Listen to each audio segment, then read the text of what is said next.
Say that again so we're clear, I said, and my voice did not shake. In front of your brother, in front of the neighbors, and in front of this blue sedan I made every payment on. He smirked, held the keys high like a prize, and said, "You don't own anything here. The car is in Leo's name. You're just a passenger." The laugh from his brother was quick and sharp, like a can opening. The porch light from next door blinked on. A dog barked. I looked at the car, at the VIN I could recite by heart, because I wrote it on the first page of my binder when we bought it. And then I looked at my husband and said one sentence that would become my line in the sand: "If I don't own it, you don't either." He twirled the key fob so the lights flashed, brushed past me so his shoulder clipped mine, and drove away with his brother in the passenger seat. The taillights painted the curb red. The smell of hot rubber and cheap cologne hung in the air. I stood there with my tote bag and my lunch container and my blue binder tucked under my arm, the one with tabs for mortgage, utilities, taxes, insurance, vehicles, and a little pocket for spare title screws because I am that person. And I made a decision I would not unmake later. I would document everything and touch nothing I could not prove. My name is Mara. I am 35, and I keep order because chaos eats good people. I work as an operations coordinator at a HVAC company on Ben White, where details matter, invoices matter, and timestamps matter. I set phone alarms for 7:10 coffee, 7:25 feed the dog, 7:40 out the door, and when I buy a car, I put the purchase agreement in a plastic sleeve, and I photograph the odometer the day we bring it home. I am not flashy. I am steady. I like lists that start with check filters and end with turn-off lights and lock. I married my husband, Paolo, after 3 years of dating and 1 year of saying we were building a life together, and for a while I believed it because belief is warm and easy, and real responsibilities were still small and cheap. Tonight, belief snapped like a twig. It started a month earlier with a Friday at 5:30 p.m.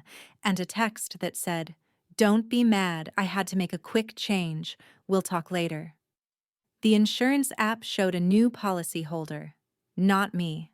The car we picked together after test driving 3 used models and a new one with a monthly payment we could afford was now listed under Primary Leo S. I sent a screenshot and typed, "Why is your brother on our policy?" 3 dots, then nothing. At 7:15 p.m., he said the agent needed a name on file while he sorted the title because of a dealer error, and not to worry, it was temporary. I screenshot that too and saved it to the binder under Vehicles, subtab Comms. That weekend, he took the car to wash it and see his mom. He returned with a new temporary plate that did not match the one on our purchase agreement. He said the dealer printed the wrong tag on sale day, and they fixed it.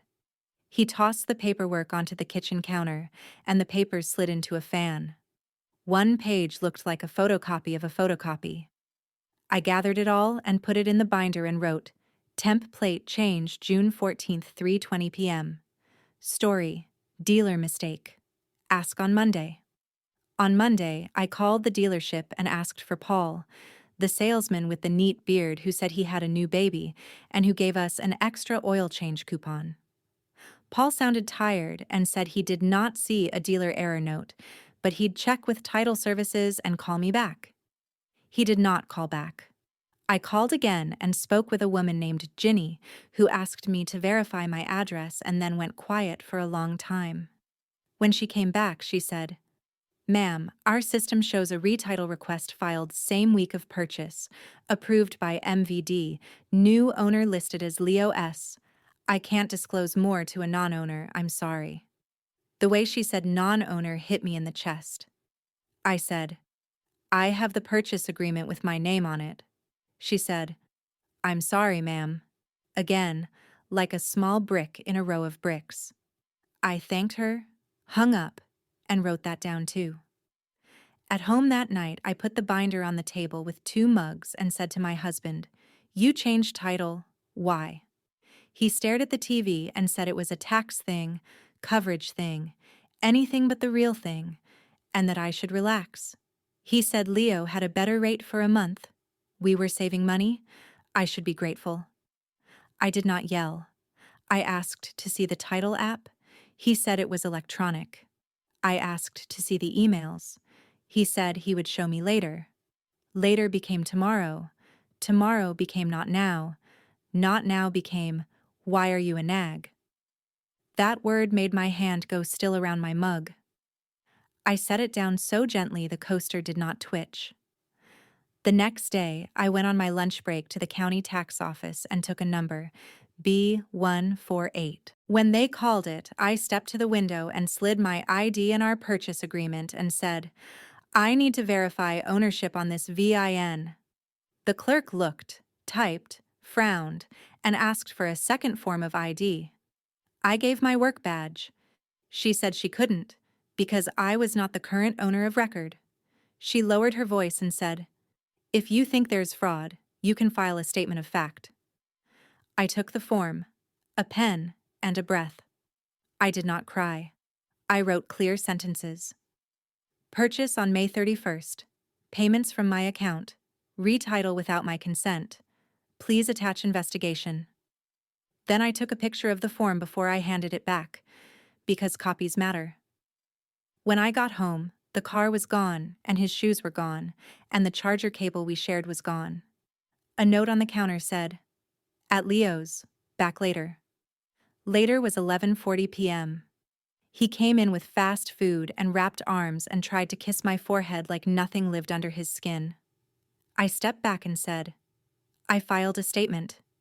He made a face like I had overcooked pasta and said, why are you like this? I said, because the law is not a feeling. He rolled his eyes and said I was making a big deal out of nothing, that the car was a car, that we had bigger things to talk about, like planning for kids, and I looked at the stained paper sack in his hand and thought, the biggest thing in my life right now is whether you believe I am stupid. That week, small humiliations began to stack like receipts you do not want to total. He took the car keys to work, leaving me to Uber to mine. He removed me from the GPS app we used to share. The insurance app locked me out. On Thursday, a tow truck idled in our street at 7:05 a.m., and the driver rang our bell. Order to move a vehicle to a new garage, he said, reading off a work order with Leo's shop address on it. I stood there in my work slacks and sensible flats and said, I do not consent. He shrugged. Owner consent on file, ma'am. My husband came down the stairs with wet hair, slapped the tow guy on the back like they were on a team, and said to me, you'll be fine. Take the bus. It's good for the environment. The driver hooked the car by its nose and hauled it away while I watched my husband eat toast. It is an odd thing to realize you are not actually in the same marriage your spouse is in. The next Sunday, his mother came by and said, you girls get emotional about objects. Girls. I am 35 and I pay the property tax on time. I offered her tea and said I am emotional about contracts. She said I should be kind to her son and remember he is family. And I said I am married to a man who changed a title and treated me like a child. And she put a hand on my shoulder and smiled too widely and told me love is patient. I said, love is also notarized. She did not care for that. That night, I opened every statement for the last year, circled car payment drafts with a blue pen, and wrote the last 4 digits of the account they came from. Mine. I wrote exact dates and amounts. May 31st, down payment $6,000 cashier's check from my savings. 6 of 15 payment draft, $482. 7 of 15, $482. August 15th, $482, and so on. I printed my bank ledger for the down payment with the check image and circled my signature. I printed the dealership text thread with Paul where he confirmed the trim, the VIN, and the price out the door. I printed the photo I took the day we left the lot. Odometer 23 miles. Me holding the keys, him behind me with his chin on my head, and I did not cry then either. I called an attorney on Monday, a woman named Nora, who answered her own phone at 8:02 a.m., and said, "If it's marital property and he transferred title to a third party to avoid equitable division, we can address it." She asked me to come in at noon with whatever I had. I brought the binder. She smiled when she saw the tabs. She asked calm questions and took notes. She said words like temporary restraining order on assets and injunction and discovery. She said we could file a petition that would freeze major transfers. She said we would need to show the timeline. I showed her my timeline. She flipped pages and said, "Good." She asked if I had any written admissions. I said I had text messages and an audio of him saying it was in Leo's name, so I should stop asking. She said, "That helps." She quoted a retainer that made my throat feel tight, but I looked at the numbers and then at my own reflection in her office window, and I signed, because losing more would cost more. I did not tell my husband I met with her. I told my work I might be late a couple mornings for court, and my boss said, "We'll cover you." On Wednesday, I went to the dealership again and asked for a copy of the buyer's order and title application. The manager said they could not disclose to a non-owner. I said, "I paid?" And he said, "Ownership and payment are different statuses." He looked sorry in the way people look sorry when they believe you should have known better. I wrote down his exact sentence because exact sentences matter when you sit in front of a judge. That night, my husband suggested a barbecue at his mother's on Saturday, like nothing was burning. I said I would not be going, and he said, "It's family." I said my family does not put my name in the trash. He looked at me like I was a stranger, and maybe I was becoming one. He slept on the couch. In the morning, he left early and came back with a new phone. The shared plan notification hit my email with a device transfer he did not expect me to see. I changed my email password and enabled two-factor and wrote that down too. When someone removes your name, you learn to put your name everywhere it still fits. On Friday at 4:15 p.m., my husband and Leo pulled into the driveway with the car. The paint was newly waxed. The wheels looked scrubbed with a toothbrush. They got out, laughing at something that did not include me, and Leo said, "Just park it on the street. Can't risk the HOA." I asked, "Risk what?" He lifted his chin at me and said, "It's an asset, Mara." "Don't stress," I said. "It is an asset I paid for." He said, "Then you made a bad investment," and walked inside my house. My husband followed and said under his breath, "Don't embarrass me." I said, "You did that yourself." He said, "You women love drama," and I felt that small click inside me that happens when the last excuse breaks. I did not throw anything. I did not shout. I picked up my binder and I added a new tab. Court. Saturday, I met with Nora again and we signed the petition for temporary orders and an injunction to prevent further transfers. We included the car by VIN. We included our joint account. We included household items over $500. She filed it electronically and handed me a stamped copy that said the date in the corner like a small flag. In the elevator, she said, "Stay steady. Do not touch the car. Do not take it. Do not ride in it. Let them enjoy their own rope." I said I could do that. On Sunday morning, my phone buzzed at 6:58 a.m. with a bank alert. A transfer of $2,000 from our joint to an account ending 4419. I did not recognize the number. I opened the banking app and saw a new payee named Auto Fees. I took screenshots and forwarded them to Nora with the subject line, "New transfer." The auto reply said she'd review. At 9:20 a.m., my husband strode into the kitchen and said he had covered the registration, that I had been weird about everything, and I should thank him for handling it. I said, "You moved our money after we filed." He blinked. He said, What filing? I looked at him for a long second and realized he had not checked his email, had not read the service notice yet, and would learn about it from a man in a suit at his door on Monday. I said, "You'll see." He tried to take my phone. I stepped back and held it to my chest, and he laughed like I was a child again and left. I went to the spare room and closed the door and called the dog in with me and breathed. Monday, the process server called Nora at 10:11 a.m. to confirm service on my husband at his job and on Leo at the shop. Nora forwarded me the note. I imagined the moment the envelope hit each palm, the way paper can feel heavier than it is. At 10:40 a.m., my phone lit up with a call from my husband. I let it go to voicemail. He texted, "What is this?" Then, "Are you serious?" Then, "You're overreacting." Then, "We could have talked." I scrolled and screenshot and did not reply. He called again and left a voicemail saying I was making a fool of myself, that the judge would laugh, that I did not understand how these things work, that Leo was just helping, that he was the man, and he was protecting our assets.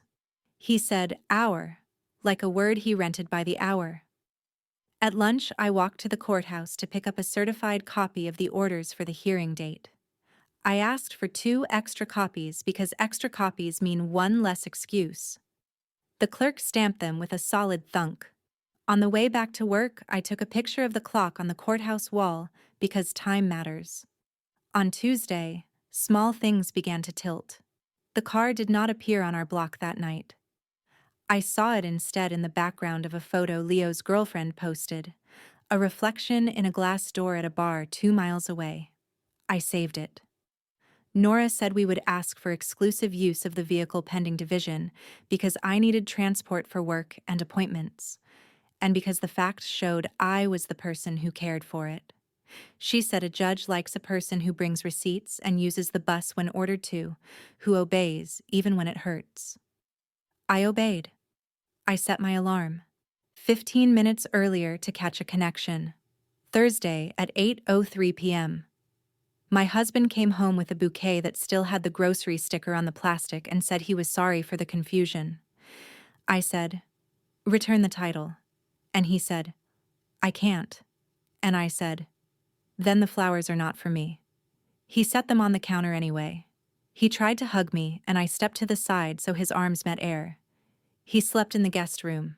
Friday afternoon, Leo sent me a text for the first time in months, a single line, "Let's be adults about this," with a screenshot that showed a sale listing for my car, with a price tag higher than what we paid, captioned, "Mark it up." I stared at it until the edges of my vision pulsed. I forwarded it to Nora. She responded, "Thank you." Keep not engaging Friday night.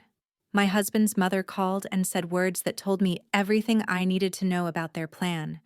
Just let the boys handle the assets. Women get the house. I said, "I will handle what I bought." And she said, "You won't win," and hung up. I wrote that down too. The lowest point hit on Sunday when I stood at the bus stop in the rain with my binder under my coat and my shoes soaking through and watched my car glide past in the turn lane, wipers beating, stereo thumping, my husband driving, Leo in the passenger seat, both of them laughing. The bus was late. My phone battery was at 14%. A truck hit a pothole and sent a fan of cold water up my legs. For a minute, I thought this is what they want, for me to look small and wet and foolish and late. I wiped my face with the back of my hand, opened the binder, and checked the list for court day. Copies, exhibits, timeline, bank statements, photos, audio, texts, service proofs, all there. I stood up straighter. When the bus came, I climbed on and tapped my card and sat by the window and watched my reflection ride next to me. Not broken, just focused. On Monday morning, 1 week before the hearing, I went to the dealership at opening and asked to speak to the general manager. I brought a small gift bag with donuts because kindness is a lever when used right. I put the binder on his desk, flipped to the purchase agreement, the cashier's check image, and the text from Paul confirming the VIN. I said, I am not asking you to violate privacy. I am asking you to sign a simple affidavit that this car was sold on May 31st to me and my husband for the price on this document, with funds traced to my account. He read the top page, leaned back, and said, We can confirm sale facts. He called title services, and a woman came in with careful hair and a stamp. She watched me fill in my name on a pre-printed form and stamped her part. I thanked them both. On the way out, I saw Paul. He looked embarrassed, like he wanted to melt into a stripe of sunlight. He said, I'm sorry. I said, Me too, and kept walking. That night, I took photos of every maintenance item I had done on the car. The oil change receipts with the odometer entries in my handwriting, the cabin filter I replaced last month with the date on the box, the set of wipers I bought and installed in March. I printed the calendar reminder I made to rotate tires at 10,000 miles. I printed my text to my husband where I said I'd take it in for alignment after I felt a drift to the right, and his reply, which was, Ask Leo. I made a short list of words I would use in court. Purchase, payment, pattern, protection. I made a list of words I would not use: betrayal, heartbreak, tears. I do not need a judge to see my heart to see my facts. Tuesday, I received a call from a number I did not know. It was an adjuster asking to verify driver information for a claim filed by the current policyholder for a cracked windshield on the vehicle with my VIN. I said, Please note this call, and gave her Nora's information. Then I wrote the time, 2:14 p.m., the name, Carla, and what she asked for. At 5:30 p.m., my husband came home with a tight face and said, You didn't have to make it like this. I said, You did that. He said, We can fix it. And I said, Return the title. And he said, I can't. And I said, Then the court will. He punched his palm with his fist like a boy. I took one step back, and he saw me do it and softened his face and said, I would never. And I said, I know. And I meant, I know you won't when there are papers on the table and eyes in the room. Wednesday night, I sat on the living room rug and organized exhibits by clip color: blue for money, green for ownership, red for communications, yellow for third-party confirmations. I practiced saying my name and address in a steady voice. I practiced looking at the judge, not my husband. I practiced saying, Yes, Your Honor, and No, Your Honor, and I do. I set my alarm for 6 a.m., laid out a navy dress with sleeves, and put a granola bar and a small bottle of water in my tote. Before bed, I walked to the window and looked at the empty space on the curb where my car should have been. I pictured my hands on the wheel, the weight of the key, the click of the turn signal, the little chime when the door opens. I pictured driving home alone with the windows down. I turned out the light, not because I felt calm, but because I felt ready. The night before the hearing, Leo posted a photo from his shop of the car up on a lift with the caption, Pre-sale tune. There was a smug thumb in frame. I saved it and printed it and slid it behind a green clip. Then I lay down and listened to the breath of the dog at the foot of the bed, steady as a metronome, and told myself the same thing I tell customers on the phone when they panic. We walk the steps. We fix the system. Morning came with the soft beep of the alarm and coffee and the quiet rustle of paper as I checked one more time. My husband paced the kitchen like a caged cat and said, They won't let you take it. And I said, They will let me prove the truth. And he said, It's just a car. And I said, No, it's a contract. And we drove to court in separate vehicles, him in mine, me in a Lyft, with a driver who hummed and nodded at traffic like it answered. I looked out at the city I had learned street by street, bus by bus, and felt the strangest mix of grief and gratitude. Grief for the version of my life that would not continue. gratitude for the person I had always been, who wrote things down when they were still small. At the courthouse steps, I met Nora. She wore a calm face and carried a slim folder. She asked if I was ready. I said, yes. We went through security. I put my binder on the belt. The officer smiled and said, prepared. And I said, always. We sat on the hard benches outside Division 3 and waited for the clerk to open the door. My husband arrived with Leo and their mother, all three with matching frowns. They did not look at me. The door opened and the clerk called our case. We stood. We went in. I set my binder on the table, spine straight, tabs ready, hands steady. The judge looked up, said good morning, and asked counsel to identify themselves. Nora spoke my name clear and firm. The judge nodded and said, let's address the vehicle first.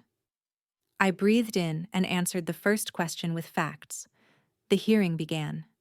The judge asked me to raise my right hand and speak my name and address, and I did it without my voice shaking. Nora asked for exclusive use of the vehicle pending the final division and an order to undo the transfer. She said the words slowly and clearly. She said the VIN. She said the purchase date, May 31st. She said the down payment, $6,000, from my account ending 2174. She said the monthly payments, $482, drafted from my checking for 13 months. She used 4 words that landed like nails: pattern, control, concealment, and risk. The judge looked at the petition, then at me, and said, tell me in your own words what happened. I did not look at my husband. I looked at the judge and said, we bought the car together. I paid the down payment.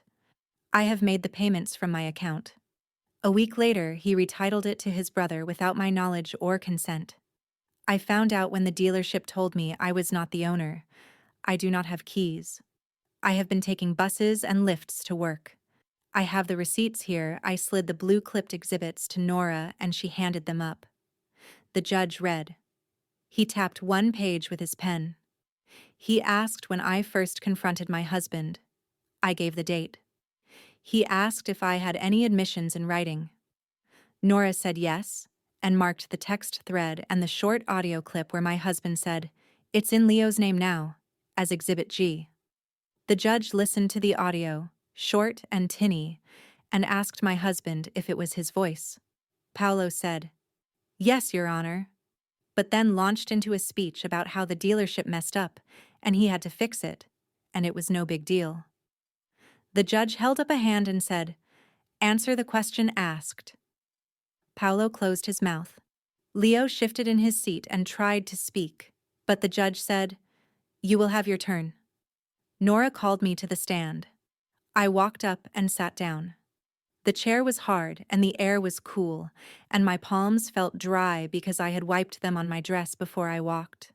Nora asked simple questions. What is your job? How do you get paid? Who made the down payment? From which account did monthly payments come? Who buys the filters, wipers, and oil? Who schedules service? Who insured the vehicle? I answered simply. She held up the buyer's order and had me read the date and the VIN. She held up the cashier's check image and had me read the number. She held up the dealership affidavit confirming the sale facts and had me point to the notary stamp. She placed the photo of me holding the keys on the day of purchase on the document camera. The screen showed my smiling face from months ago, and my throat tightened, but I kept breathing. Nora then asked about the tow order and the work order with Leo's shop address. She asked about the transfer from our joint account to a payee called Auto Fees after we filed. I confirmed the date and the amount, $2,000, and read the last 4 digits. She asked about the sale listing Leo sent me and put it on the screen. The judge looked at the photo of the car on the lift. He looked at the caption, pre-sale tune. He asked Leo to explain. Leo smiled in a way that looked like a bad idea and said it was a joke. The judge kept looking at the photo. He said, it does not read like a joke. Nora asked me two last questions. Do you feel safe? I said yes. Do you understand that the court's order must be obeyed exactly? I said yes. Then she said, no further questions, and sat down. Paolo's attorney, a man with a loud tie and a folder that looked thin, stood and tried to create smoke where there was none. He asked why my name was not on the original title if I cared so much. I said, it was, on the buyer's order, and pointed, and Nora objected to the form of the question and the judge sustained. He asked if I had ever driven the car to the grocery store where I bumped a pole. I said I had brushed a yellow post and we fixed the scrape with touch-up paint, and here is the receipt for the kit. And Nora objected for relevance. The judge looked bored. He asked if I was emotional and controlling. I said I like lists and receipts, and I looked at the judge, not at the man in the tie. He tried to say I was using court to punish a misunderstanding. I said, he removed my name. He moved the car. He moved our money. And then I stopped talking because I had answered the question asked. The judge leaned forward and asked Paolo one question. Why did you transfer title to your brother? Paolo said the dealer messed up, and Leo had better rates and it was temporary. The judge asked if he had told me, and he said, she would have made it a whole thing. And the judge wrote something on his pad. The judge asked Leo one question. Do you currently claim ownership of this vehicle? Leo tried to act casual and said, it's complicated. And the judge put his pen down. He told both of them to stop speaking unless spoken to. He turned to Nora and asked for the legal basis for undoing the transfer and awarding exclusive use. Nora cited the statute on temporary restraining orders on marital property, the statute on fraudulent transfer to hinder, delay, or defraud a spouse, and the rule on exclusive use of property pending final hearing when necessary for employment and daily life. She spoke slowly.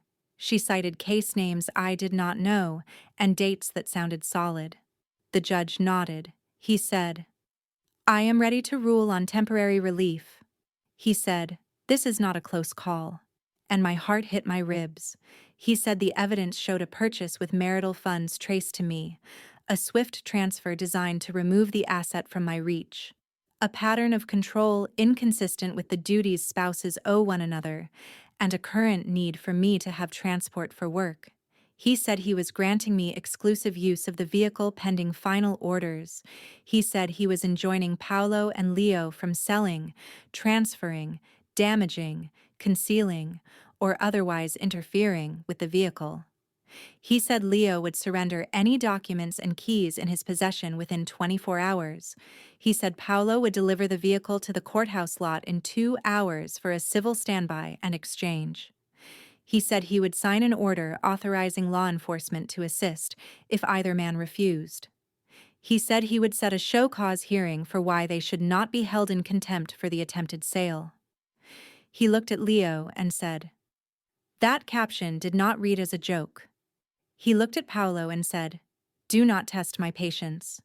He looked at me and said, if you have spare keys, bring them to the deputy now so they can be coded. If you do not, we can order reprogramming. I said I had the second key in my binder because I had kept it the day we brought the car home with the extra title screws. My hand did not shake when I placed the key on the table. Paolo made a small noise like a cough. The judge asked if there were any other temporary issues. Nora asked for temporary possession of the house pending mediation, and the judge said we could set that on a separate motion, and he warned Paolo not to remove or destroy property. He said the court would consider fees at the end of the case, and noted that my exhibits were thorough and credible. He looked at me and said, Ms. Santos, remain available for the deputy at 2 p.m. Then he looked at my husband and brother-in-law and said, gentlemen, if that car is not in my lot by 2, bring a toothbrush. The clerk said we were adjourned on temporary orders. The gavel was a soft tap, but it felt like a door closing and a window opening at the same time. We walked out. In the hall, Paolo hissed, "You didn't have to do it like this," and I said, "I did not do this." "You did."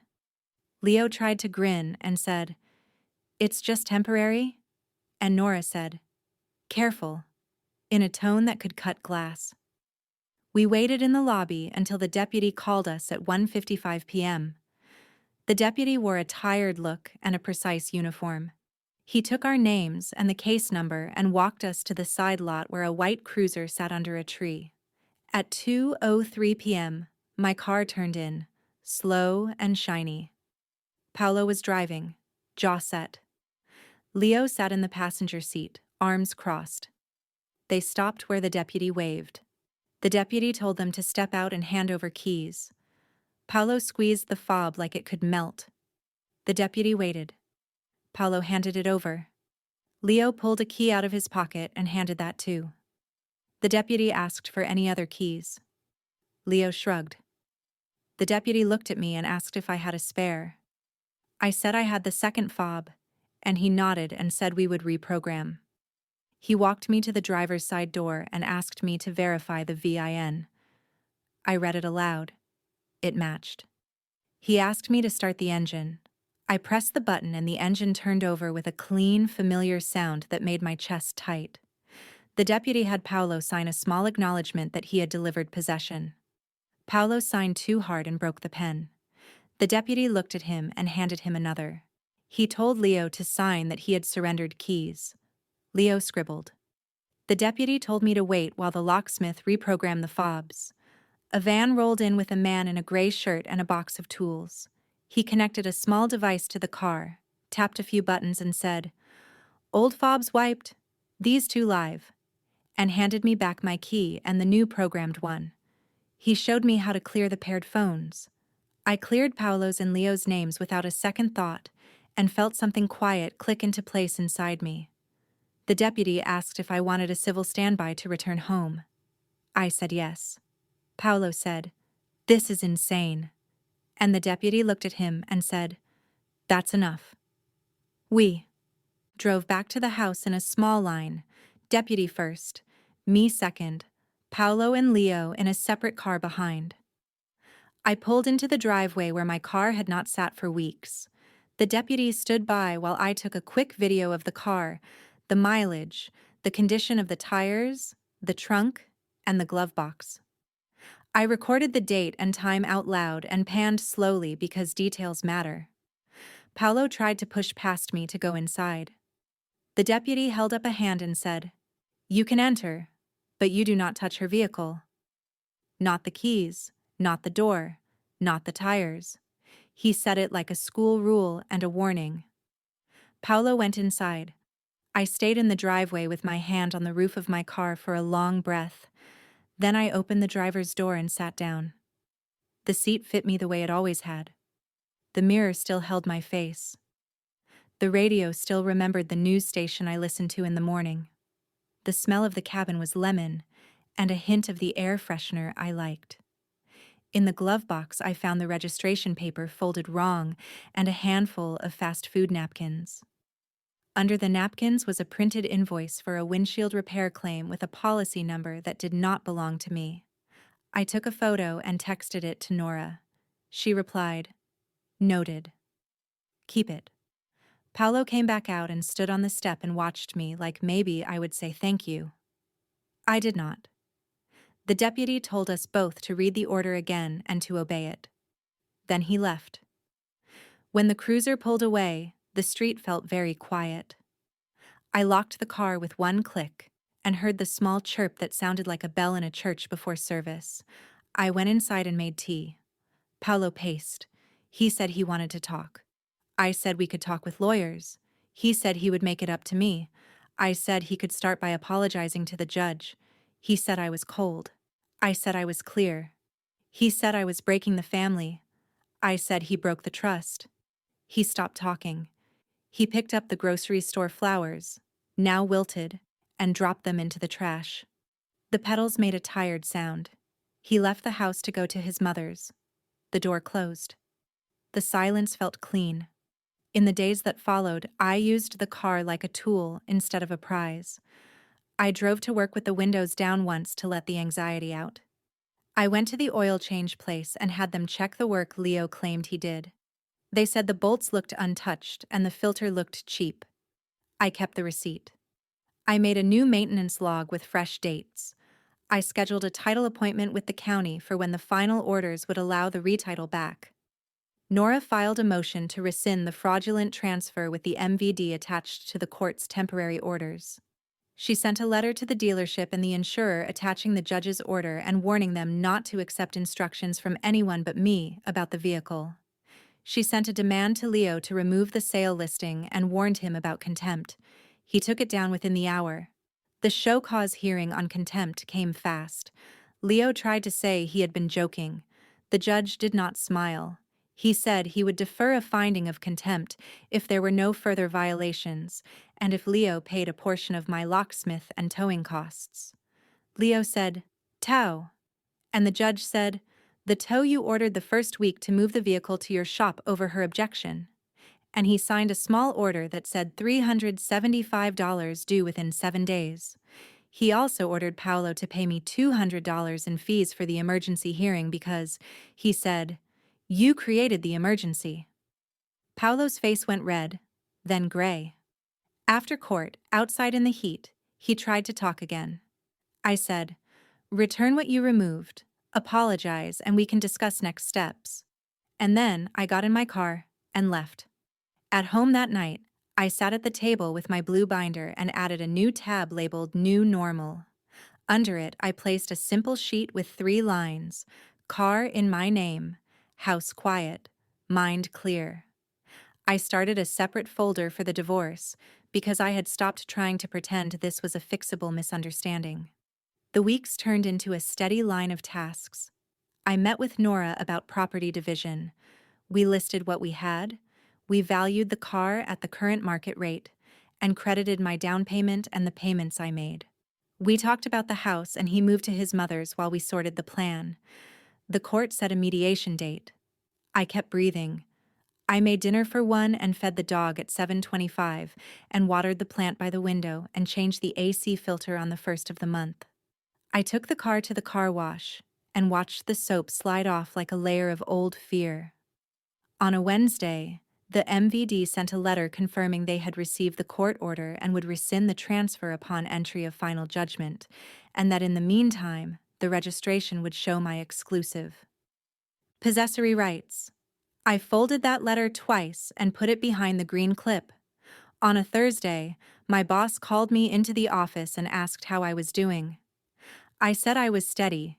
He said he was proud of how I handled it. He said the company could help with a letter verifying that I needed transportation for work when I had called in on the bus days. He printed it and signed it and handed me a copy. I put it behind the yellow clip, 3rd page.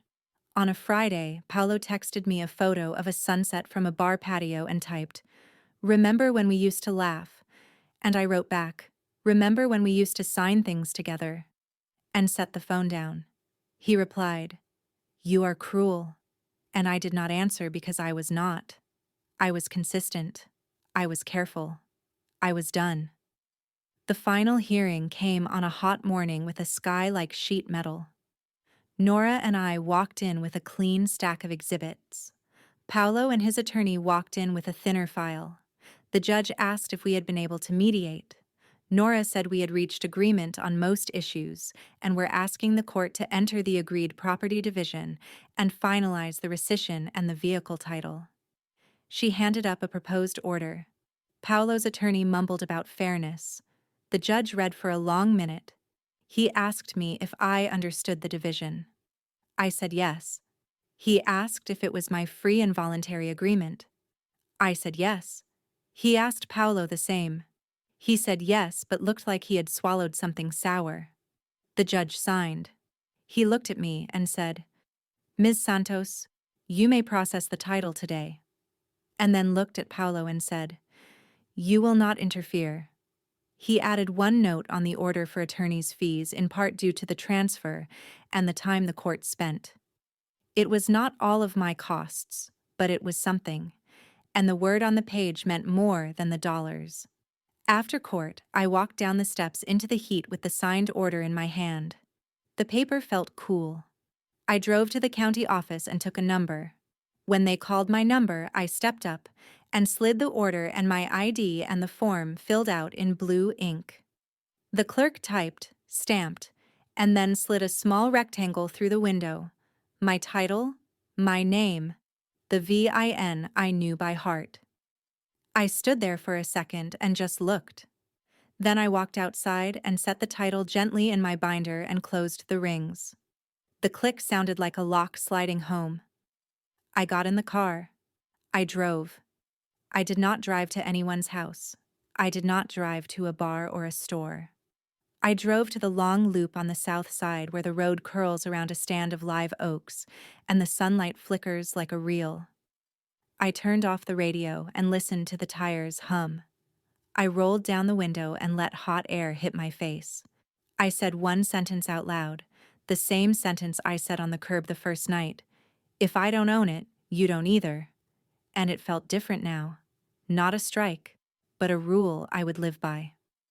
Ownership is not just paper. It is proof and boundaries and follow-through. It is saying no when someone relies on you to say yes because it is easier. It is saying yes to yourself in small, boring ways for a long time. I drove home alone. I parked in the driveway. I took a photo of the odometer and wrote down the miles and the date on a clean line in the new log. I walked inside, set the binder on the shelf, and fed the dog. The evening light came in low and kind. I made dinner and washed dishes and wiped the counter. My phone buzzed with a text from a number I did not know. It was the adjuster again, Carla, asking if I wanted to close the old windshield claim. I said yes. She then asked if I wanted to report attempted fraud by a policyholder. I said, "Please record my statement," and gave her the dates and the facts.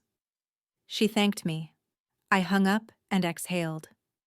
I stood in the kitchen and looked around my quiet house and thought of my mother-in-law's line about girls and objects. Girls learn the weight of objects when men turn them into weapons.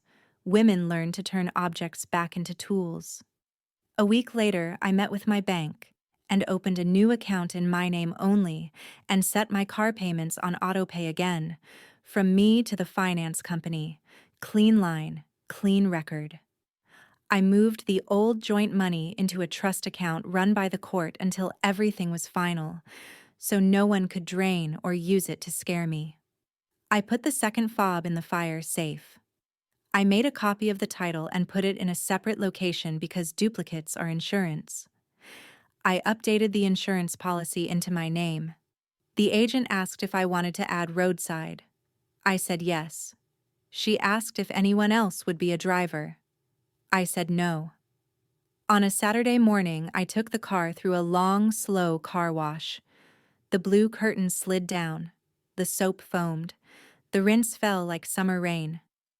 When it finished, I pulled into the vacuum bay and cleaned the floor mats. Under the seat, I found a wadded receipt for a pair of sunglasses I never saw on my face. I threw it away. Under the trunk mat, I found the little bag of extra plate screws I had forgotten. I smiled and put them in the glove box where they had been on day one. That afternoon, I drove to the lake and parked under a tree. I watched kids run with kites and a couple argue softly about sunscreen, and a woman in a bright hat teach a little boy to ride a bike. None of them knew that a judge had said a sentence that changed my week. None of them needed to know. I knew. On the way home, I stopped at the hardware store and bought a small metal label for my binder. I wrote one word on the paper insert: proof. I slid it into the label and clipped it to the spine. It looked right. At night, I slept without waking to the sound of an engine I did not control. I woke to the alarm at 7:10 and made coffee. I fed the dog at 7:25. I left at 7:40 with a travel mug and a calm heart. At a red light, I looked over and saw Leo in a different car. He looked at me, then looked away. The light turned green. We both drove. A month later, the divorce was final on paper. It was not loud. It was a date and a signature and a stamp. We sold the house and I bought a smaller place that fit me and the dog and the binder and the way I live. I planted a small rosemary bush by the front step. When I brushed it with my hand, it smelled like clean kitchens and patience. I made new checklists. They were shorter. They had one new line near the top: do not explain to those who do not listen. I kept the car another year, and then, on a clear fall day, I sold it to a woman who came with her daughter and a notebook and a neat folder with tabs. She asked good questions. She looked me in the eye. She said she liked to keep maintenance logs. I felt a kind heat in my chest. I showed her my records and the small scratches and the 2 keys and the title with my name. We signed at the table. We shook hands. She drove away smiling, and I watched the taillights until they turned the corner. Then I went inside and wrote the sale in my book and turned to the next page. That night, as I sat on the couch with the dog's head on my knee, my phone buzzed. It was a message from an unknown number with a photo of a different car, shiny and black, parked crooked outside a bar. The text said, "Miss me," and I almost deleted it, but instead I opened the file info and saved the timestamp and the location. I put the phone down and laughed once, quiet, not mean, just done. I did not answer. I turned off the lamp and went to bed. The twist, if there is one, is simple. The thing I thought I could not do, I did. The thing I thought would break me, did not. The person I thought would stand next to me in hard rooms did not. The person who did stand next to me was the one I built years ago with lists and alarms and a small blue binder with tabs. She showed up. She told the truth. She brought receipts to court and drove home alone, and the road opened because she owned the wheel.